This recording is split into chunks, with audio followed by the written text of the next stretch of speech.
This is Sakshi Verma. Welcome back to my YouTube channel easy learning concept. तो आज हम लोग बात करेंगे about the background of fundamental rights, यानी ये कैसे इवोल्व हुआ, कैसे हमारे कॉन्स्टिट्यूशन में इसको लाया गया।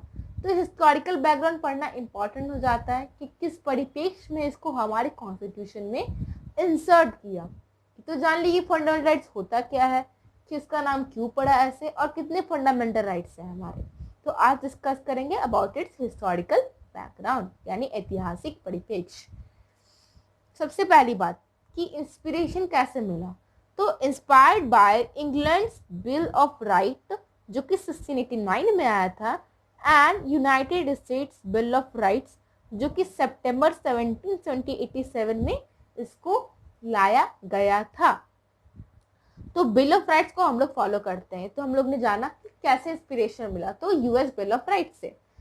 और तीसरा कहा कि फ्रांस के declaration of rights of man जो कि हम लोग जानते हैं कि फ्रेंच रिवॉल्यूशन वाला 1789 में लुइस 16, आप लोग को याद होगा है ना, क्योंकि एनसीईआरटी क्लास 9 हम लोग को पढ़ना था अबाउट फ्रेंच रिवॉल्यूशन, उसमें दिया गया था। और उसमें पावर ऑफ बेस्टाई को तोड़ा गया था, उस जेल को, और उसके बाद से जो लोग थे, एक क्रांति आ गया, फ्रांस की क्रांति इसको बोला जाता है, 1789 में हुआ था। और उसके बाद एक declaration of rights of man आया था, है ना, पैलेस ऑफ वर्साई, आप लोगों ने सुना ही होगा। ठीक है, तो उस पर हम लोग जाते नहीं है अभी, क्योंकि वो तो हिस्टोरिकल पोर्शन हो गया, तो उसमें अभी आपको जाना नहीं। इतना जान लो कि जो फंडामेंटल राइट्स का जो इंस्पिरेशन मिला है वो declaration of rights of man से भी मिला है, 1789 में इसको लाया गया था। सबसे जो पहला डिमांड था कि हाँ, जो मौलिक अधिकार है, जो फंडामेंटल राइट्स है, वो होना चाहिए, वो किसके द्वारा किया गया था, तो आइए देखते हैं। First explicit demand, constitution of India bill 1895 created under बाल Gangadhar Tilak known as Swaraj bill. तो बाल गंगाधर तिलक को हम लोग सभी लोग जानते हैं, जो कि एक इंडियन फ्रीडम फाइटर थे। तो उन्होंने क्रिएट किया कॉन्स्टिट्यूशन ऑफ इंडिया बिल जो कि 1895 में आया था, और उस बिल को क्या बोला गया, स्वराज बिल। स्वराज यानी स्व मतलब self, and Raj means rule, self rule. ये एक बिल आया, ठीक है, जिसे बोला गया क्या कि about this freedom of speech, right to privacy and right of franchise. तो उस बिल में ये बोला गया कि नागरिकों के पास अभिव्यक्ति की आजादी होनी चाहिए, निजता का अधिकार होना चाहिए, और फिर फ्रेंचाइज यानी वोटिंग का अधिकार होना चाहिए। तो इस बिल में बात किया गया था। तो पहला डिमांड जो था फंडामेंटल राइट्स का, वो शुरुआत यहीं से होता है।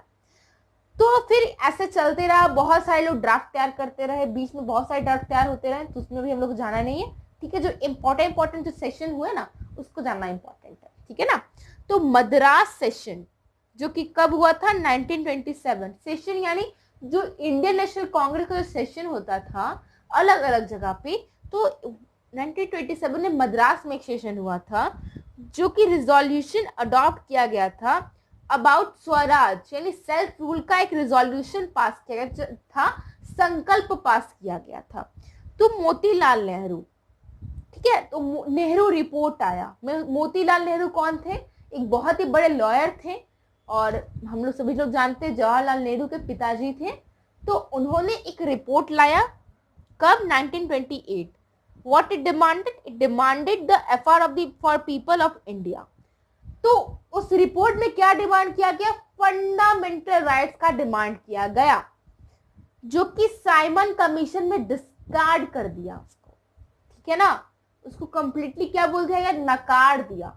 और साइमन कमीशन क्या होता है, तो मैंने हिस्टोरिकल बैकग्राउंड वाली वीडियो में डिस्कस कर चुका है, तो आप लोग उसको प्लीज देख लेना। ठीक है ना, फिर बात आती है एडवाइजरी कमेटी। ठीक है ना, तो एक कमेटी बनाई गई थी जो कि नाम था क्या, एडवाइजरी कमेटी। तो हम लोग सभी जानते हैं जो हमारी कॉन्स्टिट्यूशन को हमारी कॉन्स्टिट्यूंट असेंबली ने फ्रेम किया है। कॉन्स्टिट्यूंट असेंबली वाले चैप्टर्स को मैं अलग वीडियो में उसको बनाऊंगी और अच्छे से डिस्कस करेंगे उसको।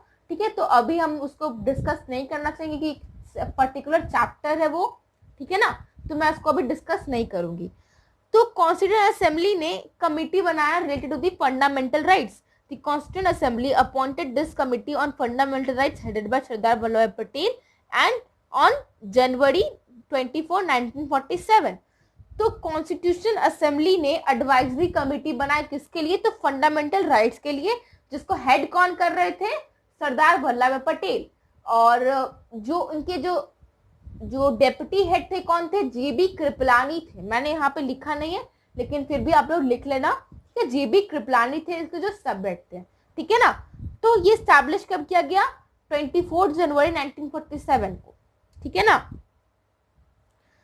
तो ये जो सारे फंडामेंटल राइट्स किसके बारे में डिस्कस कर रहे थे? जो कमिटी थी, तो deal with the rights of citizen के जो राइट्स है उसके बारे में डिस्कस कर रही थी, माइनॉरिटीज के राइट को डिस्कस कर रही थी, ट्राइबल और जो भी एक्सक्लूडेड एरियाज है उसके लिए कमेटी का गठन किया गया था, ठीक है ना।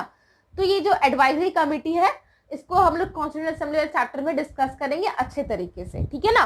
तभी के लिए इतना ही जान लो कि एडवाइजरी कमेटी का गठन किया गया था फॉर द फंडामेंटल राइट्स, ठीक है ना। जिसके हेड कौन हुए थे? सरदार वल्लभ भाई पटेल, ठीक है।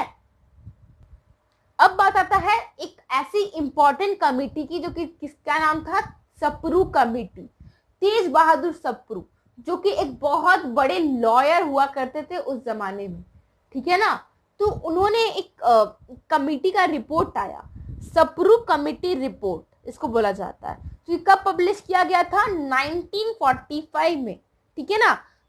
और कमेटी का क्या काम होता है कि रिकमेंडेशन देती है, और उस सुझाव को मानना या ना मानना वो गवर्नमेंट पे डिपेंड करता है। आज भी कमेटियां फॉर्म होती है बिल्कुल होती है, और वो रिकमेंडेशन देती है, और रिकमेंडेशन को सरकार को मानना है या ना ही मानना है वो सरकार पे डिपेंड करता है। तो उस समय भी ऐसी कमेटी आई थी, तो उन्होंने क्या रिकमेंड किया कि that fundamental right must be included, जो मौलिक अधिकार है उसको जरूर से जरूर इंक्लूड करना चाहिए in the constitution of the India.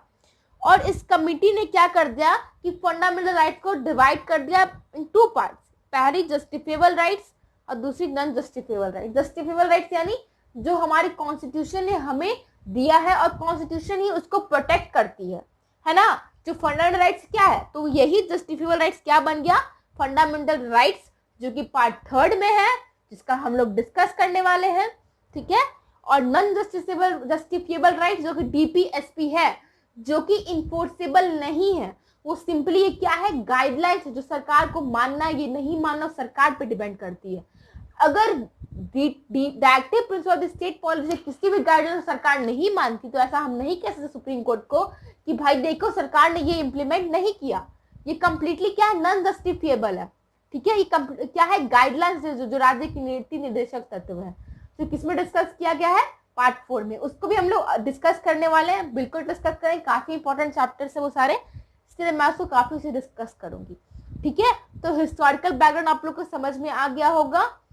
तो आज के लिए बस इतना ही, मिलते हैं नेक्स्ट वीडियो में, जिसमें हम डिस्कस करेंगे about the features of the fundamental rights, यानी मौलिक अधिकार की क्या विशेषताएं है, मैं उसको अगले वीडियो में डिस्कस करूंगी, ठीक है। अगर आप लोग को वीडियो अच्छा लगा हो तो please like, subscribe and share. Thanks for watching.